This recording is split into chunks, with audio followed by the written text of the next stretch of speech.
Hey everyone, do you remember 5 years ago? If not, let me give you a quick refresher. November 2016 was a wild month for pop culture.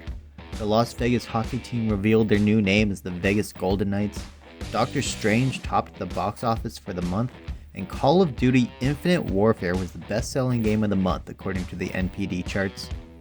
Oh, and Nintendo jump-started a trend in the video game landscape. While not the first retro plug-and-play console on the market, none of the others had the hype behind it, like the NES Classic. I remember reading articles about how this was going to bring back all the people who grew up and stopped gaming, and it was going to do it through the power of nostalgia. I remember reading how it was going to be a massive pain to find because it would be sold out everywhere. I remember people complaining that they couldn't get a pre-order in fast enough and they had no idea when they would be able to find the system.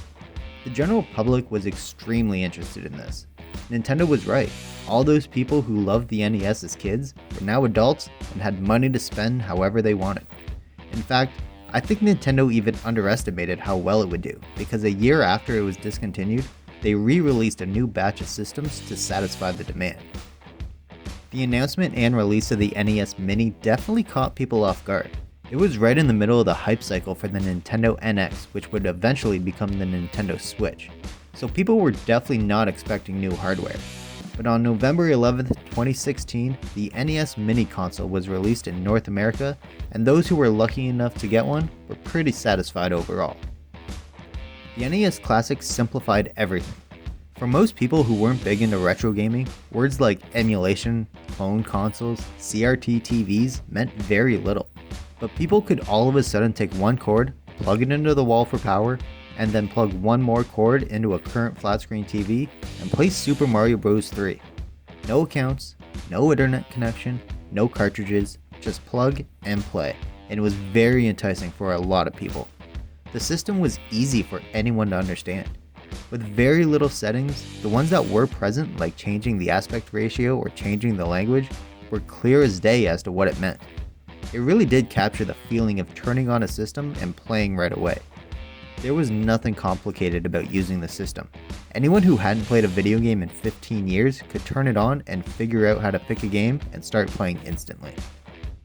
Considering the nostalgia people had for the original system, I think Nintendo did a great job picking the list of games that are included. Of course, everyone is going to have at least one game they think should have been added in, but when you think of the NES, you think of the classic Nintendo franchises. There's 30 games, and there's a nostalgia game for everyone. And if you grew up with Mario, Zelda, Mega Man, Excitebike, or any other Nintendo staple, it was represented. I think there's a wide range of games that everyone expected to see, as well as games that maybe people didn't play but were curious about. I'll bet a lot of people, myself included, know the Ice Climbers from Super Smash Bros., but never had the chance to play the NES game. And now, here's the perfect opportunity to go back in time and experience them for the first time. There's a good range of games as well. From shoot 'em ups to platformers, I think everyone who's interested in retro games can find something to enjoy, and most likely find one classic franchise that they missed growing up. When you turn on the system for the first time, you're brought to the main page, which is a clean and crisp game selection screen, with very catchy music. The layout of the main page has a general effect of looking like the original NES, and the layout for the settings and everything else is extremely easy to understand. And if you stand idle on the main screen long enough, you're treated to a fun little screensaver type montage, which then turns into quick little gameplay demos for each game. It's actually quite a nice feature. Before you choose a game, you can change the display settings to either CRT filter, which will artificially add in scan lines, 4:3 aspect ratio, or pixel perfect, so you can enjoy the games however you desire. With the HDMI output for the system, I think the games look great. To be fair, there are lots of games on here that I never experienced when I was younger, so I don't have any reference to how they originally looked, but playing them now, I think they look really good on a modern TV. And the music and sound effects obviously vary from game to game, but overall I have no complaints. I've never experienced any static or noise glitches or anything of that nature. The console, when you first pick it up, will probably surprise you with just how small it is. Even after seeing pictures of people holding it in their hand or comparing it to other objects, when I first held mine, I was still surprised by its overall size. The best comparison that I can give is that it's basically the same width as the controller, which in itself is not very big. It's also extremely light, so light it almost feels hollow, and yet it still manages to feel sturdy. Obviously, because it's so light that if you drop something on it, I'm sure it'll break, but for general use of plugging in and unplugging the controller or anything like that, it'll be just fine. The build quality is actually better than I thought it would be. There's 2 controller ports, but only 1 controller, 1 HDMI output, and 1 power port, as well as the power on button and the reset button. The reset button is actually how you go back to the main menu from a game, so that you can utilize the save states or just pick another game to play. The controller feels pretty good, just like how I remembered it growing up, and I never really noticed any input lag or issues with the D-pad or anything like that. The cord, however, is painfully short. I get what they were trying to do, make people sit on the floor in front of the TV just like when we were 7 years old, but as an adult, it's just not comfortable. So it is a good thing that they created an extension for the controller cord. However, if you don't have a hack installed, there is no way to return to the main menu from the controller itself. You will have to reach for the system itself and press the reset button every time you want to return to the menu, which to me feels like a massive oversight. So if you don't have the system within arm's reach, you won't be able to easily change games. The short controller cord isn't the console's only shortcomings.